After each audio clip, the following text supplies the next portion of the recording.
All right, we are here with cycle 5 of our major paper, and during this cycle we are going to actually outline the whole paper to put ourselves in a position to either write a 10-page paper for seniors or a 7-page paper for juniors. And so when we talk about outlines, we want to talk specifically about thesis statements, topic sentences, and source integration. So please note that due next cycle, you have to have your entire junior or senior paper outlined based on the criteria that's exhibited on this screen. And when you write your topic sentences, I'd like to just point out that you have to underline where you think your example is being referenced, and you need to boldface where you think your argument is being referenced. And we'll talk about that with an example that I have provided for you in just a few minutes. Please note that you do not need to write a full intro or a full conclusion at this point. In the outline of your paper, that's not what we're looking for. We're looking for just the thesis, the topic sentences, and the evidence that you intend on putting into the paragraphs, or where you're going to draw from evidence to put into those paragraphs with proper in-text citations. Okay, so what's going to happen is this: seniors are required to have a thesis and 13 topic sentences. And the reason why is because you have to hit 10 pages, and you'll notice that juniors have to have a thesis and 8 topic sentences. Now, with your outline, you will most likely not hit 7 pages or 10 pages for seniors, but we are outlining this to make it so that we can get to that amount of pages when we actually put all of our writing together. So seniors, what you're going to produce, and juniors, what you're going to produce, these are going to look the exact same way. You're going to have a thesis that's complex. That's going to be the first thing that we'll see on your paper. Then we'll see topic sentences. And please note, it says that each topic sentence should indicate where your examples are coming from and should tie your example to your argument. So every topic sentence needs to have 2 parts, a reference to the example to come and the argument. And then we would like you to put your source material that you plan on quoting in your, put that right in your outline. Like I said, I will give you some examples. And please note that you should parenthetically cite your examples. If you don't know how to do a parenthetical citation, there are examples of that found here. Do a quick Google search. You'll also see that down here I have included some parenthetical citation examples. For APA, it's last name, comma, year of publication, and then comma, and then if you know the page number, it'd be P period, and then the page itself. If there's no last name, if there's just a title that would show up there, if you don't know the last name of the author, you would do The Great Influenza. That's my example from right here. And because that's a shorter piece, it's in quotes. And then we have a comma, and then we have the year it was published, and then because it says multiple pages that I'm quoting, it would be P, and then a period, and then 85 to 88. So please make sure that you are following the stipulations for what it means to parenthetically cite, and you can find information about that here. You can Google search information about that. How do I create a parenthetical citation? Essentially, what you put here in the parenthesis, that very first name or title that you put there, is going to be the first bit of language that you would see on either your reference page for APA or your works cited page for MLA. And the same goes for juniors, and there's an explanation here of exactly what this should look like. So let's actually talk about thesis statements real quick. I'm not going to read this word for word, but essentially a thesis statement is a single sentence or maybe 2 sentences within close proximity that typically show up at the end of an intro paragraph when we're talking about writing in high school and college. And it's typically the last sentence of the intro paragraph, and what it does is it encompasses the whole paper. So your argument, kind of like in a concentrated nutshell, is what your thesis statement is. Now, you don't want to ever say things like, in my essay, I will, blah, blah, blah. No. But you do want to convey your argument. So instead of saying, in my essay, I will, prove that space exploration is lousy, you can have a thesis that says space exploration is lousy. Now, that's not a very sophisticated thesis. We'll need to revise that. But we don't need the in my paper, I will nonsense. Get rid of that garbage. Don't ever do that. Okay? But we want to make a nice broad thesis statement because we have to get to multiple pages of writing. But you don't have to make it so broad that we can't tell what your argument is. Okay? Now, there are 2 types of thesis statements. There are closed thesis statements, and there are open thesis statements. A closed thesis statement talks about exactly what will happen or show up in the paper. And you'll notice my example here. It says, although many individuals find Tom Brady to be the greatest quarterback to ever play because of his excellent statistics, they often forget that many quarterbacks like Dan Marino, John Elway, and Joe Montana didn't play during eras where there were as many or any rules protecting them as players. Thus, Brady is merely the best of the contemporary era. Now, one of the things I'd like to point out here is that if you notice, this thesis is extremely closed off. Why? Because notice that I say that Tom Brady is the greatest quarterback to ever play because of his excellent statistics. I cannot talk about anything in my paper outside of his excellent statistics. I can't talk about him as a leader in the locker room. I can't talk about him as a member of the community. I can only talk about his statistics. On top of that, when I want to compare him to other players, I have to use Dan Marino, John Elway, and Joe Montana. So I've kind of limited myself to who I could talk about. Now, this could easily still turn into a 10-page paper or a 7-page paper, but I'm extremely limited because of my thesis into where I'm able to go. Now, what does this look like if I actually make this an open thesis, which means that there's a little bit more room to be a little bit more flexible with my writing?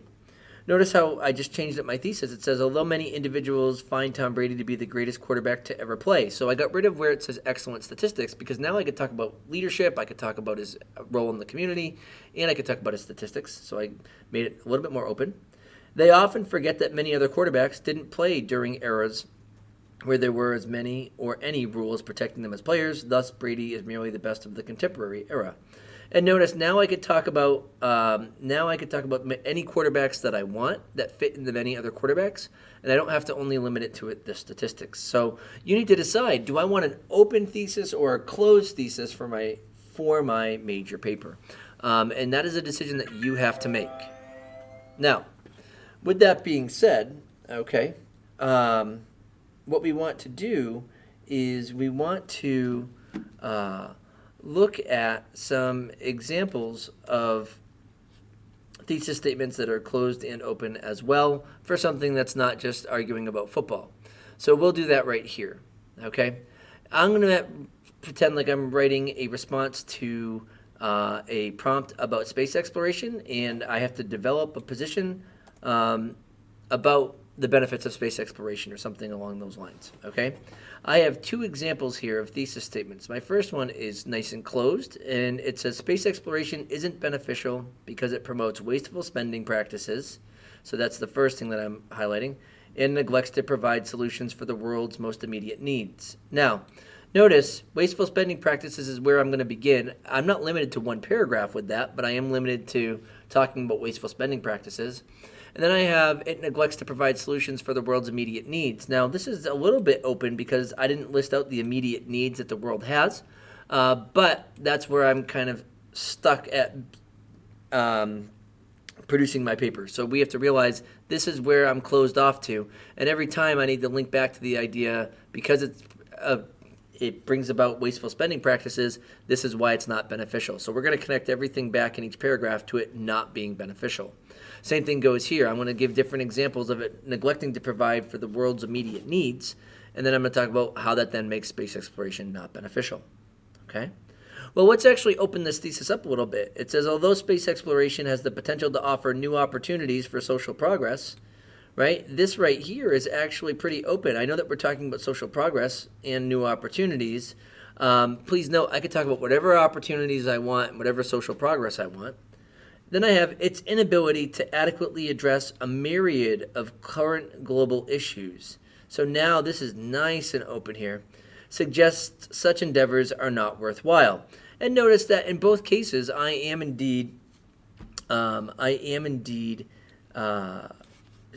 where I'm going to go with my paper, but the second one is much more open. I can go many more different directions.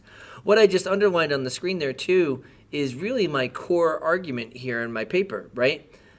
Space exploration isn't beneficial. So everything I talk about in my paragraphs needs to then talk about how space exploration itself is not beneficial, okay? When I write this paper, I'm going to talk about how space exploration or these such endeavors are not worthwhile. And so this is my foundational argument. So that means that in every part of my paragraphs, I need to relate, once I get all my content, my evidence in and my topic sentences and everything, I need to provide in my commentary why this proves that these endeavors are not worthwhile. Now, I don't actually feel this way about space exploration. I'm actually pretty space exploration agnostic. I don't care either way. It's cool to think about, but I'm not sure it's entirely effective. But nonetheless, this is how you would create an open or a closed thesis. Now, when you write your own thesis, to make sure that you do indeed have some complexity in it, you must use at least one of these words. You'll see that right here. I just highlighted them. Your thesis does have to follow one of these words here. Okay, I'm sorry, not follow, include one of these words. And you'll note that some of them are best used mid-sentence and not at the beginning. So you need to think about how you can make your thoughts complex. Okay, and then you're going to generate your thesis, and that's like your argument in a nutshell. That's what we're looking to get you to do. So from your thesis, you're going to then follow your thesis, and you'll follow the structure of your thesis to create your topic sentences. Now, topic sentences are the first sentences of paragraphs, and they guide exactly what the paragraph will cover. And what you want your topic sentence to have in it is a reference to the examples that you're going to pull from and a relationship to your argument. And another thing that you really want to include in your topic sentences is some element of transitional language. I'm not overly concerned about you including that right now, but you probably should be thinking about it, right? Without saying first, second, or third, we want to say, okay, how can I say that I'm primarily here? And then furthermore, things of that nature. So I will provide a list of transitional elements in the next video in particular, but we do want to think about how we organize our topic sentences to logically go through the paper itself. So topic sentences, they encapsulate a paragraph's main example and argument. That's what you need to know. We're going to highlight that right here for you. We'll highlight that in green, I think. Okay. And it basically, a topic sentence is like a mini thesis. It's like the thesis for that paragraph, okay? And there are nice directions here. You want to read this. And also just note the little note that I have for you here. It says the easiest way to generate a topic sentence is to reference your example and tie it to the argument it supports. Now, what you're going to turn in next cycle looks exactly like what's on this page in front of you now, okay? You are going to notice I've got my thesis, and then I have my first topic sentence, and then I've got some evidence that I'm going to use. Now, when I actually get into writing my paper, I'm not going to quote this whole thing, okay? I'm going to pick and choose from there, but I at least have narrowed down from my research what I'm going to actually quote in my paragraphs here. And then I have a second topic sentence here, and here's the evidence that I'm going to actually tie into this particular paragraph as I write, okay? So I only have two topic sentences here. Please remember that seniors are required to have 13, juniors are required to have 8. But I have my thesis, and it says, although space exploration has the potential to offer new opportunities for social and economic progress, so we'll highlight that, its inability to adequately address a myriad of global issues, we'll highlight that because that's where we would move to, suggests such endeavors are not worthwhile. And we're going to just underline that, okay? So now what happens here is this. I am going to create topic sentences, and I'm going to follow my thesis. Because I started my thesis with the idea of although exploration has the potential to offer new opportunities for social and economic progress, that means that I actually have to start my paper that way. And because of that, what I need to do is I need to have a topic sentence that addresses that concession, but still brings things towards my argument, or that counter-argument, and still bring things towards my argument. So you'll notice my first topic sentence says, many individuals wrongly champion space exploration's ability to encourage world peace. So notice social progress. That's right here. And then I have as being one of its primary benefits. But notice how in this topic sentence I have the word wrongly here, and then one of its primary benefits. So I'm actually going to argue that although people encourage or suggest this has the ability to bring world peace, it's not the right way to look at it, and therefore it's not worthwhile. So this right here, this topic sentence is going to guide this paragraph really well. Well, that takes care of social benefits here, but I haven't talked about economic progress yet. So look at my next topic sentence. I have others may also. Now this word also is really important for us because that's a nice little transitional word to say, hey, I'm building upon my last idea. And it says others may also consider space exploration valuable due to the fact that funding it uses only a minute part of the national budget. However, the fact that it may never discover its primary intended results promotes the idea that it's okay to take valuable and limited funds and spend them superfluously on hypothetical causes. So you'll notice that what I'm going to do here is, for my examples I've underlined, I'm going to get information about the national budget and where it's failed to discover anything that it's supposed to.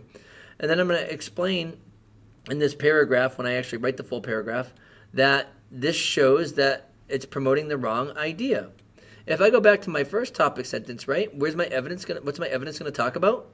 How some people think that space exploration can encourage world peace.